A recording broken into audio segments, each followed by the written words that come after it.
gente, tudo bem com vocês?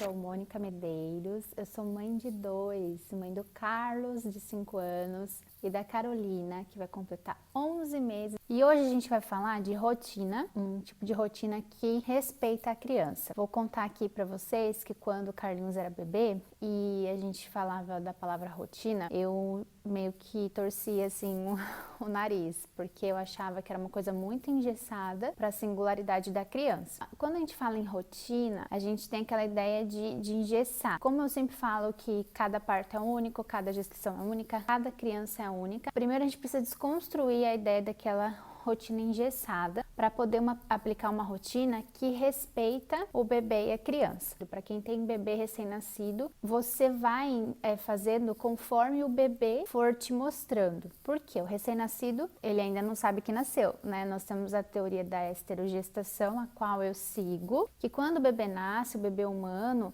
ele ainda é gestado fora do útero. Então não vai adiantar você, com o recém-nascido, querer estipular uma rotina, ainda mais uma rotina engessada. Então, beleza, primeiro passo, desconstruiu a ideia de que rotina é uma coisa engessada, com horários fixos, certinhos, total, você vai começar lá da época do recém-nascido. Eu vou começar a falar para mães de recém-nascido primeiro, depois a gente vai falar para bebês e crianças, tá? Quando a gente ganha o bebê, a gente precisa respeitar duas coisas. A primeira delas é a amamentação. Então, amamentar deve ser em livre demanda, que é respeitar o tempo que o bebê tem para mamar. Então, se ele está mamando é porque ele necessita daquela sucção. Tem a sucção nutritiva e tem a sucção não nutritiva, que tem uma função que não é em vão que a natureza criou, né? A natureza não ia criar a função não nutritiva se ela não fosse necessária. Então, ela é super importante, por exemplo, para o desenvolvimento oral lá na frente, ela é importante para criar vínculo entre mãe e bebê. O segundo ponto é o sono. Então, o recém-nascido, ele não vai ter um horário certo para dormir. Tem muita gente que fala assim, bebê troca o dia pela noite e tal. E não é isso, o bebê nem sabe que ele nasceu, né, com 10, 15 dias de vida, 1 mês ou 2 meses. Então, como que ele vai trocar o dia pela noite? Ele vai dormir a hora que ele tiver sono. E aí, por volta dos 3 ou 4 meses, esse bebê ele vai começar a ficar mais acordado. E é nesse momento que começa a estipular uma rotina. No post de hoje eu falei que a Carolina já entrou numa rotina porque eu segui os horários do Carlinhos e fui fazendo mais ou menos o que acontece com ela, porque o que acontecia com ele, com ela também, porque ela nasceu em casa, então foi muito mais tranquilo, né? Não teve nenhuma alteração na rotina do Carlinhos, nem do comportamento, porque a gente não saiu daqui. Quando a gente começa a respeitar essa fisiologia, quando o bebê chega, a gente começa a respeitar a fisiologia dele, do tempo de mamada e do tempo de dormir, então a gente começa a fazer a rotina conforme o bebê demanda, tá? Então, recém-nascido é assim, você faz no tempo dele o sono e a amamentação. E algumas coisas, no momento em que ele estiver despertado, né, acordado, você pode criar tempo, não um horário fixo, mas, por exemplo, de manhã, por volta das 9h30, 10 horas, um banho de sol. À tarde, por volta das 2 ou 3 horas, um passeio de carrinho, sabe? Então, até os 4 meses, 5 ou 6 meses por aí, o bebê ainda é ele que vai mostrando como está o comportamento, a necessidade dele. Depois que iniciou a introdução alimentar, a gente consegue estipular uma rotina de dia mais fixa, porque aí eu tenho o oferecimento das frutas, tenho o oferecimento dos alimentos sólidos, né? Ainda respeitando o tempo da criança, no sentido de mamar em livre demanda e dormir no tempo dela, sem querer ensinar para ela o que é fisiológico dela. No caso, o sono, é claro que você também não vai deixar o bebê tirar uma soneca 7 horas da noite, 8 horas, porque aí realmente vai atrapalhar toda a rotina da noite, né? Então, a rotina noturna não é o assunto desse vídeo, tô falando do dia.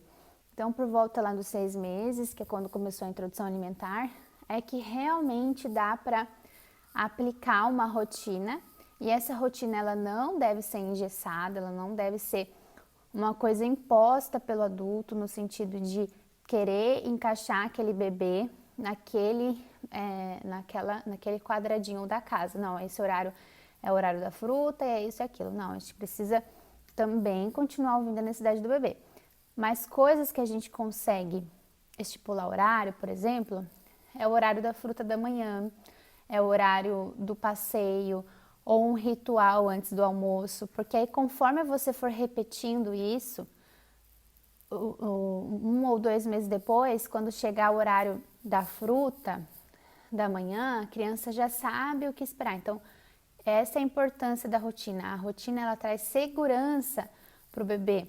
Quando ele sabe o que vai acontecer depois, ele se sente mais seguro. E a criança também, mas a gente ainda não está falando de criança, a gente está falando de bebê, né? Como já falou de recém-nascido no início do vídeo, agora a gente está falando por volta do 6º mês ali, que é quando o bebê começa a comer, a gente consegue introduzir alguns horários, nada engessado, tá?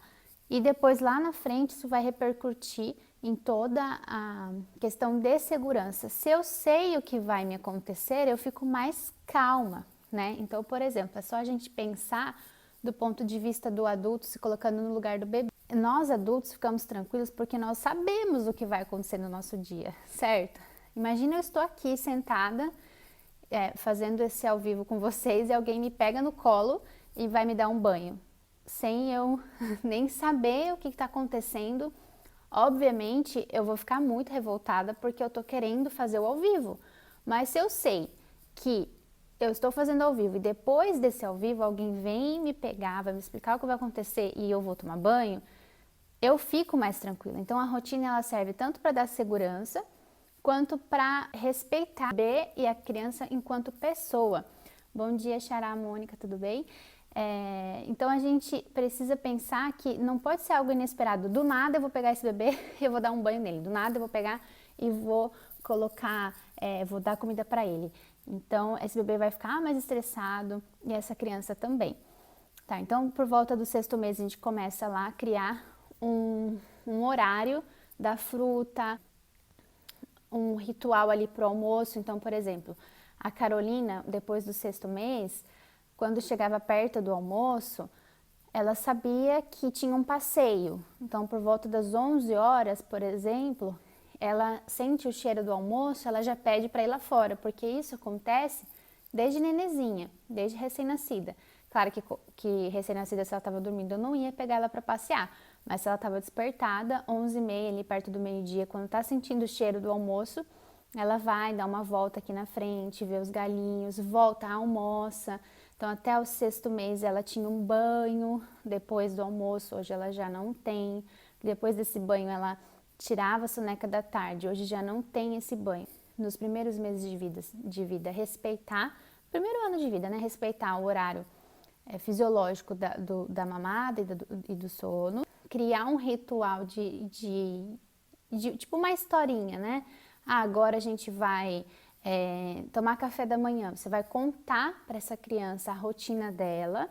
Quando ela estiver acordada, essas coisas vão acontecer, que são, por exemplo, banho de sol, passeio, brincar, né? Então você vai contar para ela essa rotina, porque além de você passar essa segurança para o bebê, porque o bebê pode não entender a linguagem, né, a língua portuguesa que você está falando, porque ele não fala ainda. Mas o bebê, ele vai sentir aquilo, ele vai sentir aquela energia do motivo que você está falando, né? As palavras têm poder, a comunicação, a forma como a gente comunica tem poder. Então ele vai estar ali sendo preparado, né? O terceiro é você começar a planejar isso sempre por volta dos mesmos horários, não enrijecer. Tem que ser 10 horas da manhã, sempre a fruta, não importa, se está dormindo, vou acordar. Não, você faz assim, por volta de 9 ou 10 horas, sempre deixa um intervalo ali entre 30 minutos a 1 hora.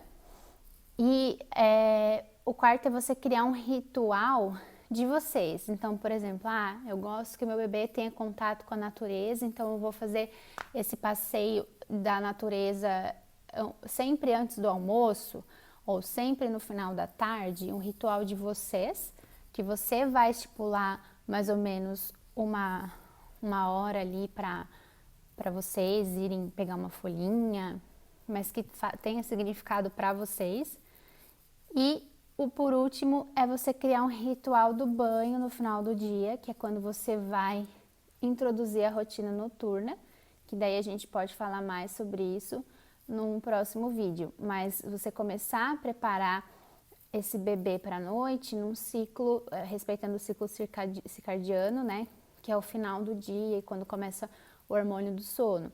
Então aí você vai na sua realidade, na tua rotina, ver se você dá janta antes, se você dá o banho antes, para começar a encaminhar aquela criança para o sono.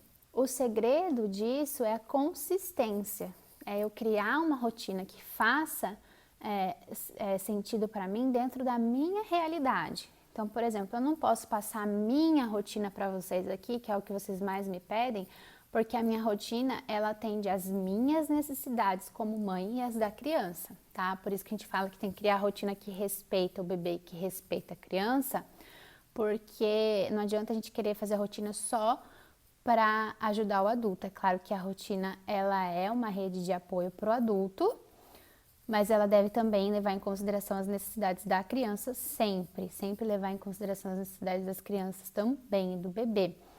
Então, não tem como eu passar a minha rotina para vocês, e sim passar o como, né?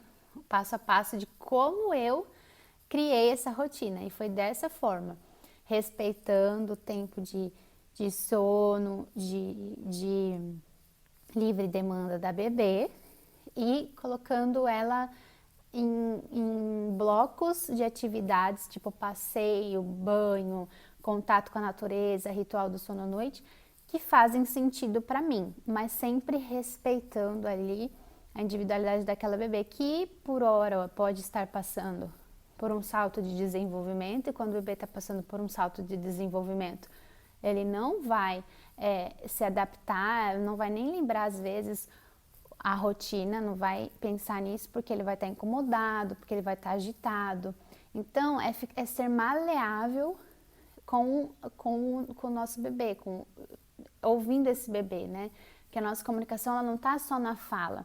Eu preciso sentir também esse bebê, eu preciso sentir se ele está agitado, eu preciso sentir se ele está tranquilo, eu preciso sentir a minha forma de comunicação com ele para que as coisas fluam no sentido de respeito e de que funcione tanto para mim quanto para o bebê. E isso só você vai saber.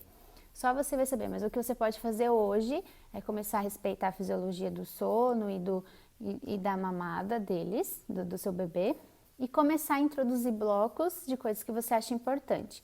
Passeio, banho de sol, fruta, se já tiver introduzido sólidos, soneca, que você pode dar uma estimulada caso você queira adiantar um pouquinho para não deixar, você está percebendo que está dormindo tipo 7 horas da noite, né? Sempre respeitando o bebê, mas você vai introduzindo esses blocos de coisas importantes para você na ordem em que ficar boa tanto para o adulto quanto para o bebê. Só vai funcionar se tiver consistência. Não adianta a gente, essa semana eu tentei fazer a soneca no mesmo horário, tudo no mesmo horário e não funcionou. Pois é, talvez isso aconteça mesmo. Se você não tentar todos os dias, não vai dar certo, porque precisa de uma consistência mesmo e de um olhar sensível em respeito àquele bebê e àquela criança, tá? Esse vídeo vai ficar salvo aqui no IGTV e eu tô me comprometendo com vocês a vir toda manhã aqui conversar sobre educação parental, sobre disciplina positiva, comunicação positiva com os filhos. E na quinta-feira eu vou falar sobre parto domiciliar planejado, para ajudar gestantes a terem seu parto em casa. Então, se você é mãe e quer saber mais sobre educação parental, mãe ou pai, todo dia eu vou estar aqui falando sobre isso. E nas quintas-feiras eu estarei ajudando gestantes a planejarem seu parto em casa com segurança, tá? Eu espero que eu tenha te ajudado de alguma forma. Se ainda ficou alguma dúvida, deixa aqui nos comentários. Eu agradeço a todo mundo que assistiu aqui. Obrigada, beijinhos e até o próximo vídeo. Tchau, tchau!